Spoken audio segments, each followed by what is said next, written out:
tu na kwa tu kwa kwa kwa sta lo thai na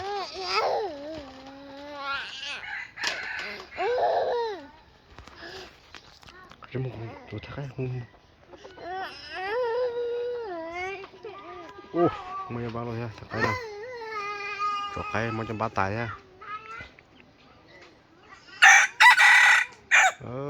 tụi nó quay nó quần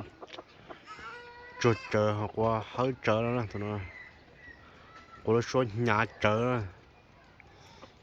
cho cái sản đó cho cái qua nhà chờ nó mày đi một tua xíu sau số nhà chờ hả nó mà khác của mất xe nữa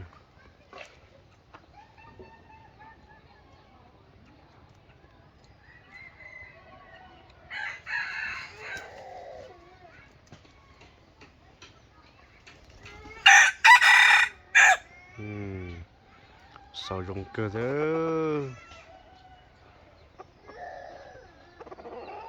tình chế mà đó là o lên rồi nó nên là o xí nè là o dêm chỉ mẹ rồi bây giờ là o sẽ chỉ cho nè tụi nó